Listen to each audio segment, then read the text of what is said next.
Hello dear students, आज हम लोग क्लास 11th की जो बेसिक केमिस्ट्री है उसका लेक्चर नंबर 2 लेकर आए हैं। इसके पहले हम लोग ऑलरेडी 2 लेक्चर कंप्लीट कर चुके हैं, जिसमें कि सबसे पहले आपको हम केमिस्ट्री के बारे में बताए थे, कौन सा चैप्टर क्लास 11th का किस केमिस्ट्री के अंतर्गत आता है, उसके टाइप वगैरह की बात किए थे हम। फिर लेक्चर नंबर 2 में जो कि आपका क्लास 11th का बेसिक केमिस्ट्री 01 करके होगा, मुख्य रूप से वहीं से शुरू है। तो वहाँ पे आपको हम पदार्थ की चर्चा किए थे कि पदार्थ क्या होता है, पदार्थ को कितने तरह से क्लासिफाई किया गया तो होता है। वहाँ पे आपको हम बताए थे कि जो आपका पदार्थ होता है उसको 2 तरह से वर्गीकृत किया जाता है। एक आपका भौतिक वर्गीकरण होता था और एक आपका रासायनिक वर्गीकरण होता था। भौतिक वर्गीकरण को भी 3 तरह से डिवाइड किया गया था, सॉलिड, लिक्विड और गैस। और रासायनिक वर्गीकरण को डिवाइड किया गया था सबसे पहले 2 तरह से, एक प्योर सबस्टांस और एक मिक्सचर। ठीक है।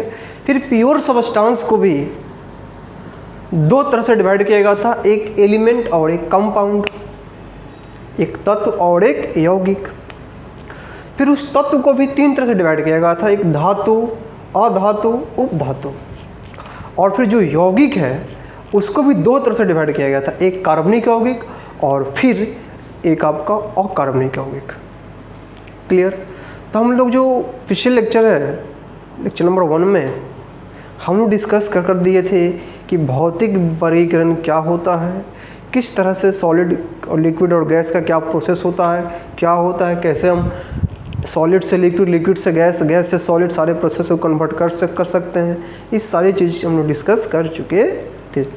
आज हम लोग पढ़ने वाले हैं पदार्थ का रासायनिक वर्गीकरण। तो मेरे साथ डालिएगा हेडिंग पदार्थ का रासायनिक वर्गीकरण, जिसको हम इंग्लिश में कहेंगे केमिकल क्लासिफिकेशन।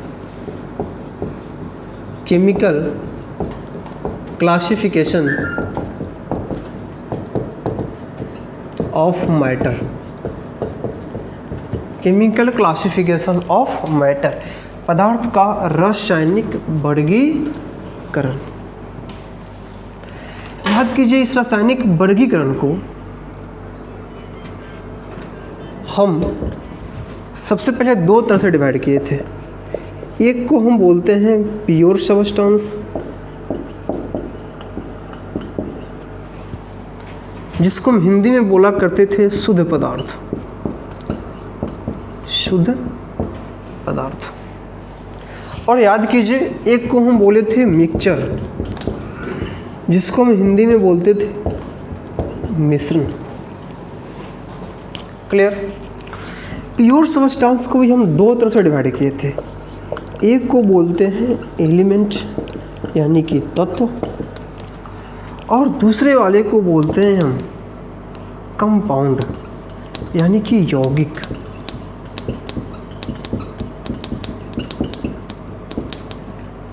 क्लियर। इस तत्व को भी हम 3 तरह से डिवाइड किए थे। एक था आपका मेटल, धातु, दूसरा था आपका नॉन मेटल यानी कि अधातु, और तीसरा था आपका मेटलॉइड यानी कि उपधातु। और याद कीजिए, इस यौगिक को भी हम लोग 2 तरह से डिवाइड किए थे। एक को हम बोलते हैं ऑर्गेनिक कंपाउंड, ऑर्गेनिक यौगिक यानी कि हिंदी में बोलते हैं कार्बनिक यौगिक, और दूसरा इनऑर्गेनिक यानी कि अकार्बनिक यौगिक। और याद कीजिए, इस मिश्रण को भी हम लोग 2 तरह से डिवाइड किए थे। एक को हम बोलते हैं समांगी मिश्रण, समांगी को हम इंग्लिश में बोलते हैं क्या, होमोजेनियस। और याद कीजिए दूसरे वाले को हम बोलते हैं हेटेरोजीनियस, जिसको हम हिंदी में बोलते हैं विसमांगी। क्लियर? चलिए, तो हम लोग इसको विस्तार से पढ़ने वाले हैं। इस तरह से हम लोग भौतिक वर्गीकरण को विस्तार से पढ़े, इसको भी हम विस्तार से पढ़ने वाले हैं। तो समझते हैं बात को। यहाँ पे जो आपका हेडिंग है पदार्थ का रासायनिक वर्गीकरण, इसका मतलब क्या? पहले इस रासायनिक टर्म से आप क्या समझते हैं, समझिए, प्लेस को समझिए। रासायनिक मतलब क्या होता है? देखिए, कोई भी पदार्थ यदि आपको वह दिखता है, कोई भी पदार्थ यदि आपको वह दिखता है, सुनना ध्यान से, उसको हम बता रहे थे आपको क्या कि वह भौतिक का पार्ट है, लेकिन वह दिखता नहीं है, उसके अंदर बहुत कुछ चल रहा है। उस अंदर के प्रोसेस को हम क्या बोलते देते हैं? रासायनिक। और जो आपको ऊपरी सतह सारा चीज़ दिख जाता है उसको हम बोल देते हैं भौतिक। जो अंदर का प्रोसेस उसको क्या बोल देते हैं? रासायनिक। तो यही चीज़ हम लोग पढ़ने वाला है। इसकी तरह से प्योर सबस्टेंस, मिक्सचर, खैर हम लोग बात करेंगे इसकी। तो इसको आप लिखिए और लिखने के बाद डाल लीजिएगा हेडिंग प्योर सबस्टेंस क्या होता है। ठीक है, चलिए तो इसको नोट कीजिए। फिर हम लोग बात करते हैं कि प्योर सबस्टेंस क्या होते हैं, बारी बारी से सभी चीज़ के बारे में पढ़ेंगे। चलिए, तो हेडिंग डाल लीजिएगा प्योर सबस्टेंस, प्योर सबस्टेंस, जिसको हम हिंदी में क्या बोलते हैं? शुद्ध पदार्थ। देखो, नाम से स्पष्ट है, प्योर मतलब शुद्ध, सबस्टेंस यानी कि पदार्थ। मतलब क्या? आप लोग वर्ड सुने हो, शुद्ध चन्ना का सत्व, सुनते हो ना? इसका मतलब क्या? कि उसमें सिर्फ और सिर्फ चना हो, दूसरे किसी चीज़ का मिक्सचर नहीं हो, दूसरा किसी चीज़ का उसमें मिलावट नहीं हो, सिर्फ और सिर्फ क्या हो? चना हो। तो उसको हम क्या बोल देते हैं? शुद्ध चना का सत्व। यानी कि और अच्छा से हम कहना चाहें तो बोल सकते हैं ना कि एक ही प्रकार का कंपोनेंट, एक ही प्रकार का घटक से प्राप्त पदार्थ को क्या बोल देंगे? शुद्ध पदार्थ बोल देंगे। मतलब है, इसको हम यदि डिफाइन करना चाहें तो सिंपली डिफाइन कर सकते हैं क्या? वैसा पदार्थ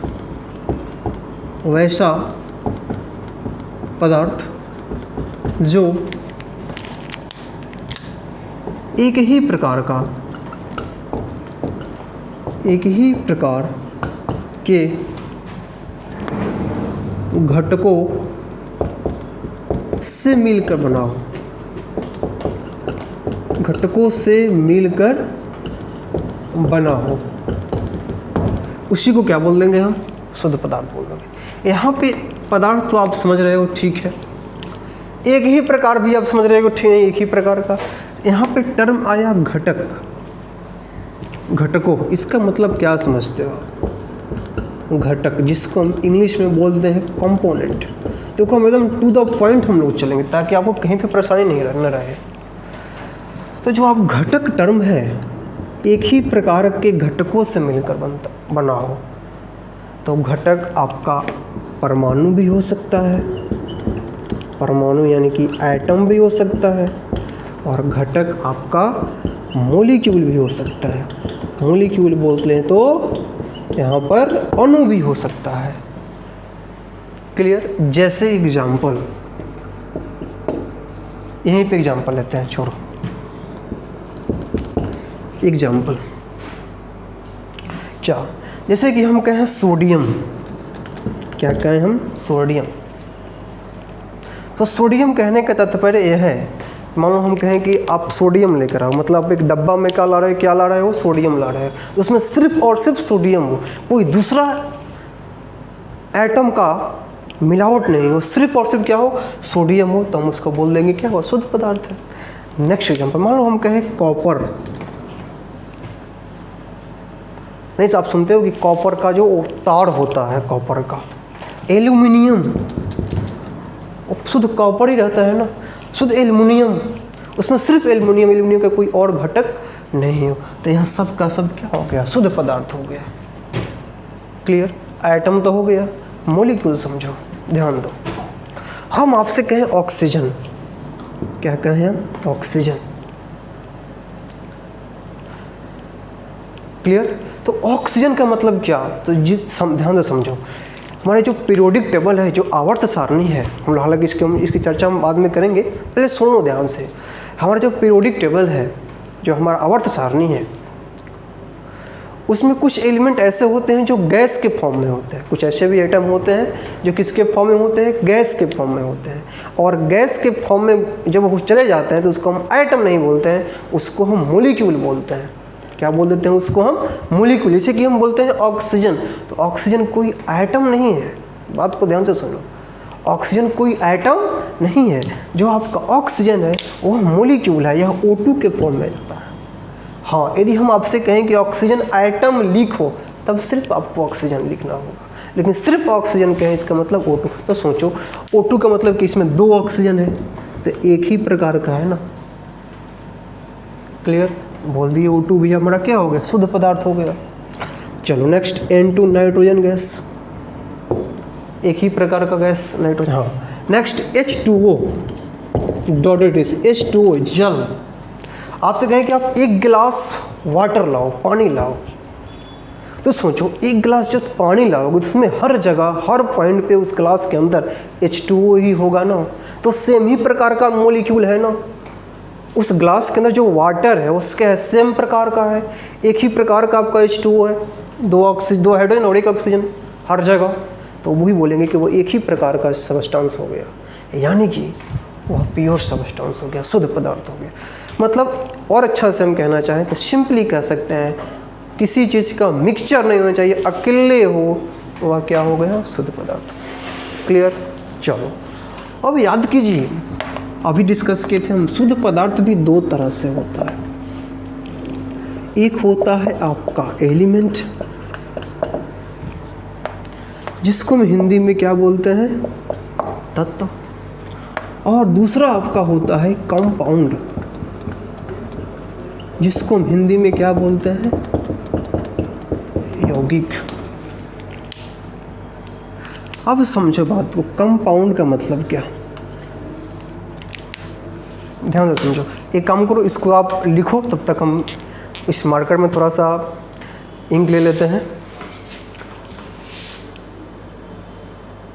ठीक है? तब तक आप इसको लिखिए।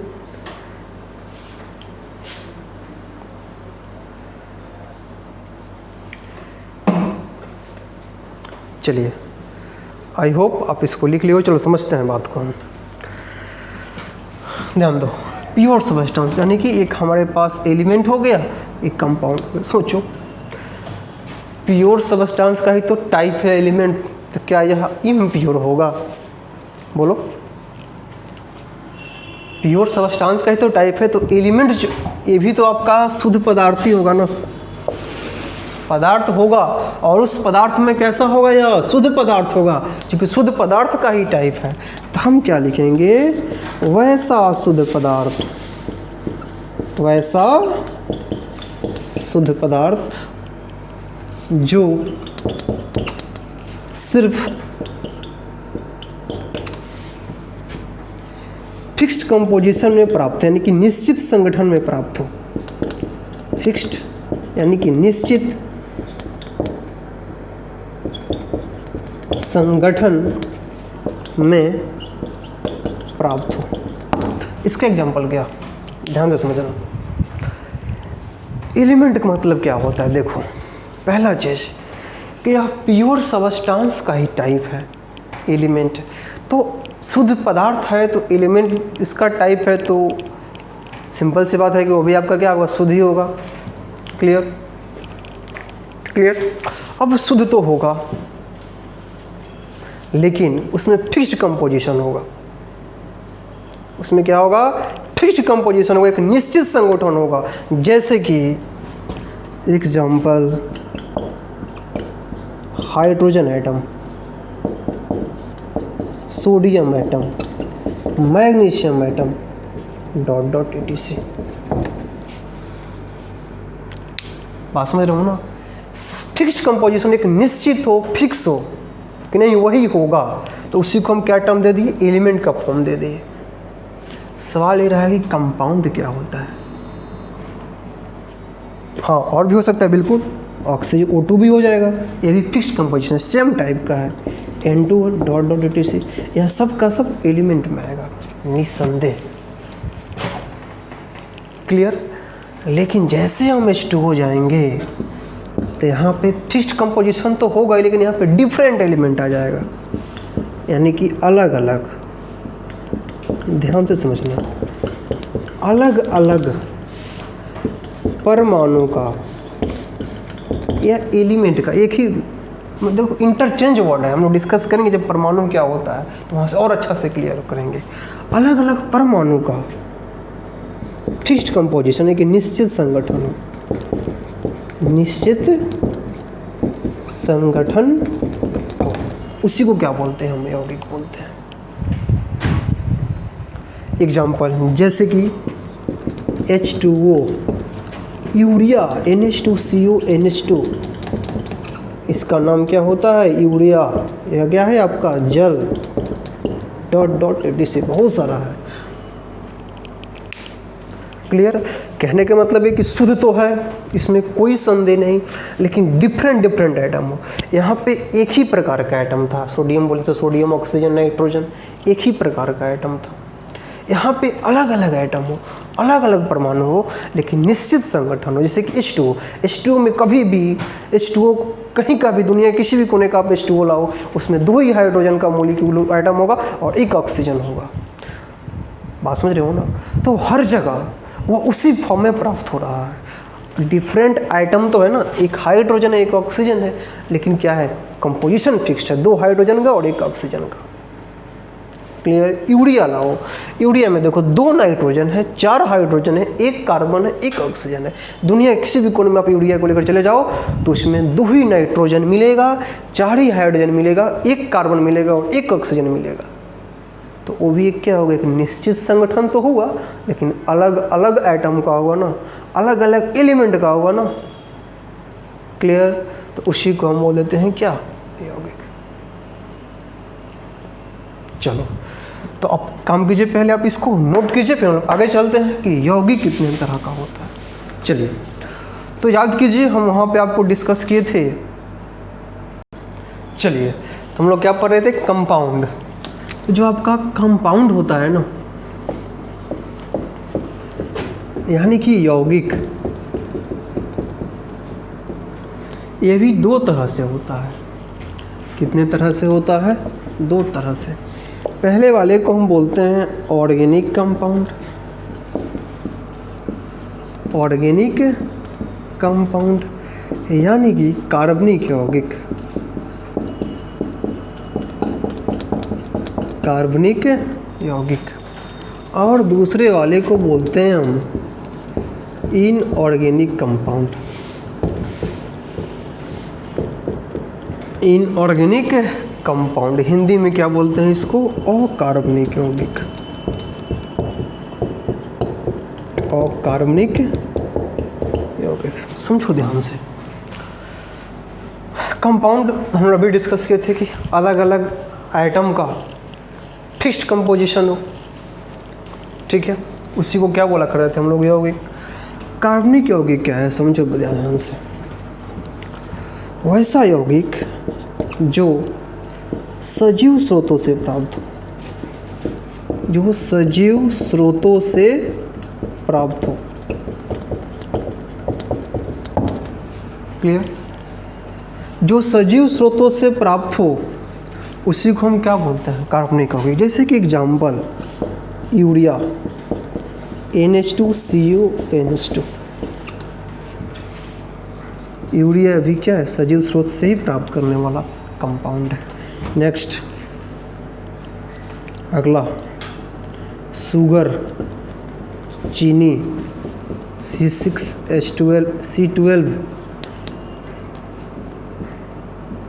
H22 O11। और भी एग्जाम्पल है, बहुत सारे एग्जाम्पल है, डॉट डॉट etc। क्लियर। तो ध्यान, एक पुराने डेफिनेशन हो गई। हालांकि चीज़ को लिख लेना, ऐसा बात नहीं है। ऑर्गेनिक कंपाउंड वैसा यौगिक जो सजीव स्रोतों से प्राप्त हो, example urea, sugar, protein, amino acid, उसी को बोलते हैं। चलो तो सिंपली ये आपका नॉर्मल डेफिनेशन है। आज के डेट में हम इस कार्बनिक यौगिक का इधर डेफिनेशन यूज नहीं करते। क्या यूज करते हैं, सुनो ध्यान से, यहाँ लिख देते हैं, समझना। आजकल थोड़ा हम लोग आजकल शॉर्टकट का ज़माना आ गया है, बोले तो यही ना। आजकल हम क्या करते हैं, इस कार्बनिक यौगिक को कुछ इस तरह से बोलते हैं, क्या, कार्बन के यौगिक को कार्बनिक यौगिक कहा जाता है। सिंपली कार्बन के यौगिक को कार्बनिक यौगिक कहा जाता है।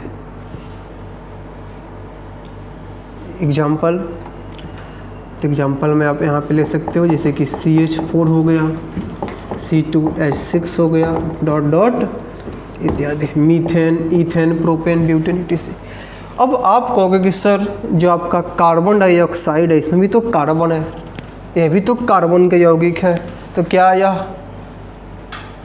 कार्बनिक यौगिक है? हम बोलेंगे नहीं, कुछ ऐसे कंपाउंड हैं जिनमें कार्बन है फिर भी उसको हम कार्बनिक यौगिक नहीं कहते हैं। ऐसे कि ध्यान देना, यहाँ पे छोटा सा ब्रैकेट में इस चीज़ को लिख देते हैं, CO2, CO, HCO3, CaCO3, इसमें भी तो कार्बन है ना।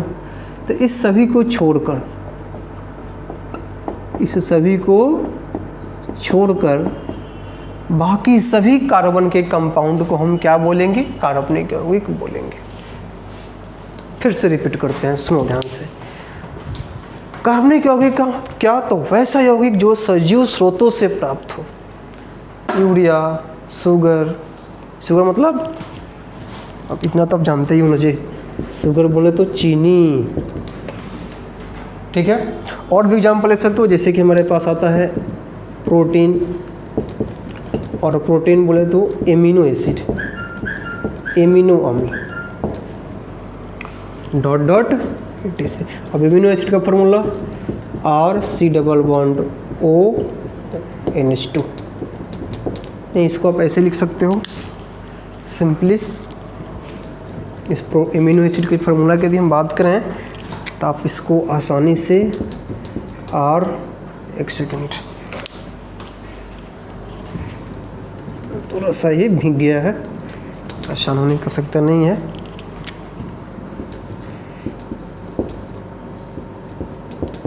और फिर NH2,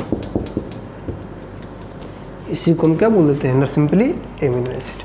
अब ध्यान दो, हम क्या बोले, कार्बन का वैसा यौगिक, यहाँ पे हम क्या, कार्बनिक यौगिक में थे जो सजीव स्रोतों से प्राप्त है। इसके एग्जाम्पल भी हम ले लिए, यूरिया हो गया आपका, शुगर हो गया, इम्यूनो एसिड हो गया, डॉट etc। अब जरा सोचो, क्या इसको कार्बनिक यौगिक के अलावा इसका एक और डेफिनेशन है, इसके अलावा क्या, तो आजकल हम इसी कार्बनिक यौगिक को सिंपली बोल सकते हैं कि कार्बन के यौगिक को कार्बनिक यौगिक कहा जाता है। CO2, CO, carbon dioxide, carbon monoxide, calcium carbonate और बाइकार्बोनेट को छोड़कर बाकी सभी को हम क्या बोलेंगे, कार्बनिक यौगिक, जैसे कि CH4 हो गया, C2H6। क्लियर। इनऑर्गेनिक कंपाउंड क्या है, तो यह हो गया आपका सजीव स्रोतों से प्राप्त, तो अकार्बनिक यौगिक आपका हो गया निर्जीव स्रोतों से प्राप्त, निर्जीव स्रोतों से प्राप्त। निर्जीव स्रोतों से प्राप्त यौगिक को क्या बोल देंगे, अकार्बनिक यौगिक बोल देंगे। जैसे इसका एग्जांपल तो पूरा लाइन लगा दे एग्जांपल किसके, जैसे कि सबसे पहला मार्बल, CaCO3, कैल्शियम कार्बोनेट। इन सजीव स्रोतों से प्राप्त और निर्जीव स्रोतों से प्राप्त बोले तो धरती के नीचे से जितना भी खनिज, अयस्क, ये सब का क्या है, अकार्बनिक यौगिक है। और आओ तो NaCl रॉक साल्ट जिसको बोलते हैं हम लोग,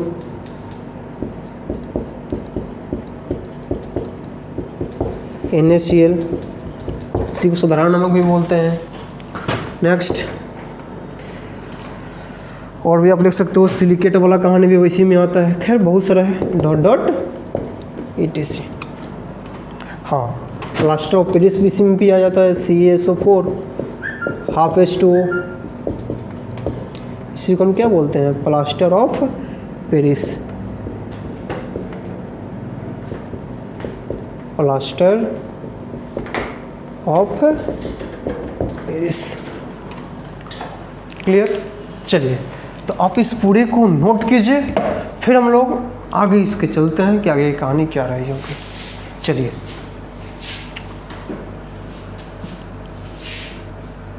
कितना हुआ? 26। चलिए, तो प्योर सब्सटेंस के बाद अब बारी किसकी, मिक्सचर की। डालिएगा हेडिंग मिक्सचर, जिसको हम हिंदी में क्या बोलते हैं, मिश्रण। नाम से ही स्पष्ट है। कितने तरह से होता है? 2 तरह से। पहले वाले को क्या बोलते हैं, होमोजेनियस, होमोजेनियस, जिसको हम हिंदी में क्या बोलेंगे, समांगी मिश्रण। और इस दूसरा क्या था हमारे पास, तो हेटेरोजेनियस, हेटेरोजेनियस, इसको हम क्या बोलेंगे, विसमांगी मिश्रण। समझो कि मिश्रण क्या होता है। देखो, पहले समझो कंपाउंड क्या होता है। हम क्या बताए थे कंपाउंड में, आपको हम क्या डिस्कस किए थे कि अलग अलग परमाणु का एक निश्चित संगठन हो, उसी को हम कंपाउंड बोला करते थे। यहाँ पे क्या होगा, ध्यान दो, समान यौगिक हो या समान यौगिक, असमान यौगिक, असमान यौगिक, समान तत्व, असमान तत्व, इसको और अच्छा से इसको डिफाइन करो। ये थोड़ा फ्रेश डिफिनीशन नहीं है बोले तो, और अच्छा से इसको लिखो। कैसे लिखोगे, अनिश्चित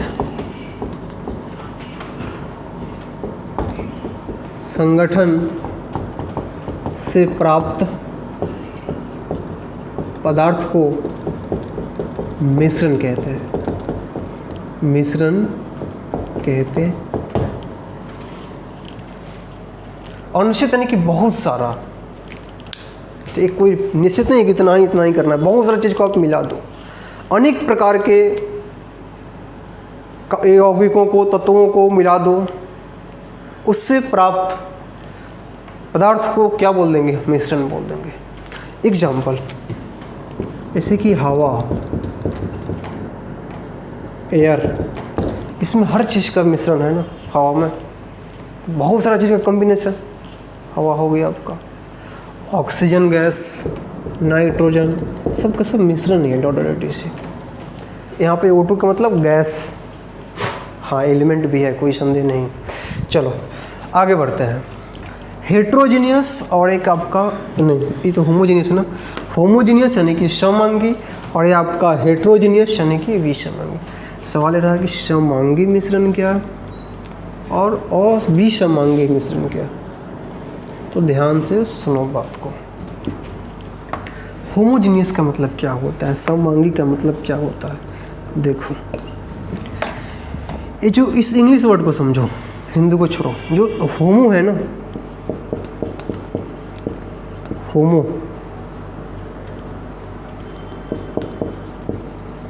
और जो आपका जीनियस है, इस वर्ड को, 2 वर्ड को समझ जाओगे ना तो बाकी सब ऑटोमेटिक क्लियर है।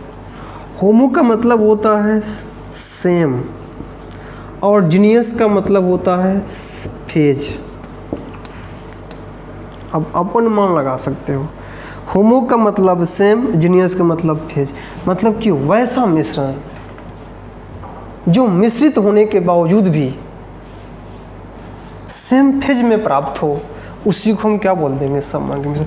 मतलब इसका डेफिनेशन लिखना चाहते हो तो आप लिख सकते हो, वैसा पदार्थों का मिश्रण जो समान अवस्था में प्राप्त हो, समान अवस्था में प्राप्त हो, उसी को हम क्या बोलेंगे, समांगी मिश्रण।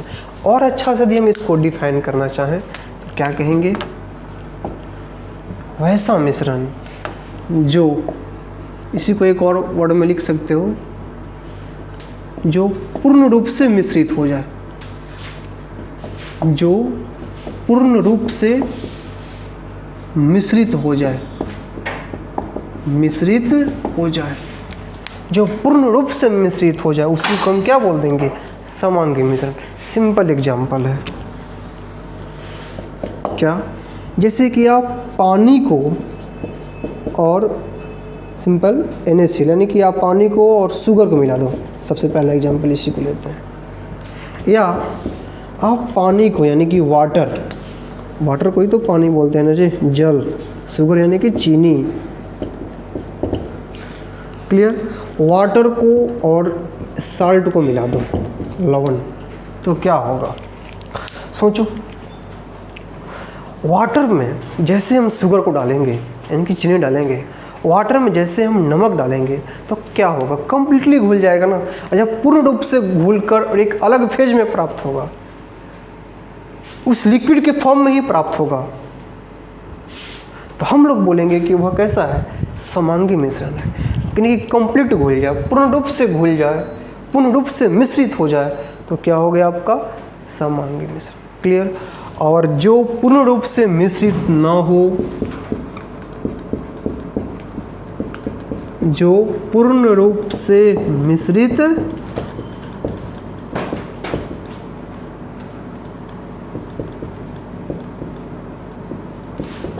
न हो, और जो पूर्ण रूप से मिश्रित न हो उसको क्या, विसमांगी मिश्रण।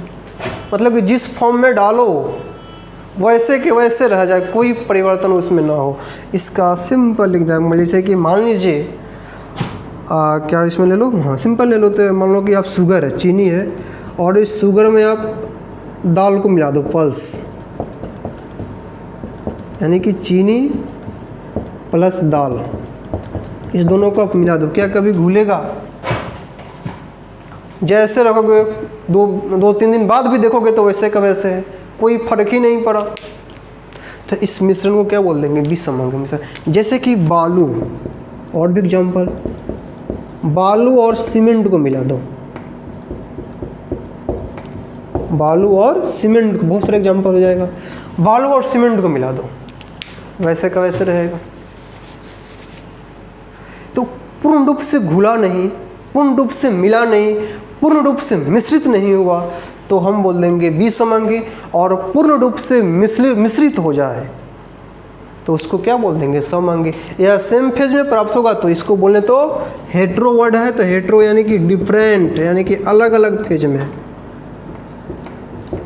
जीनियस मतलब कि फेज, अलग अलग फेज में प्राप्त हो, और या सेम फेज में प्राप्त हो तो हो गया आपका समांगी सेम फेज वाला, और अलग अलग फेज में प्राप्त हो तो बीच में। देखो सेम फेज मतलब फेज यानी कि अवस्था, फिर से समझो, फेज यानी कि अवस्था, तो इसको तुम घुलाते हो तो वही फेज प्राप्त होता है ना, वही चीज़।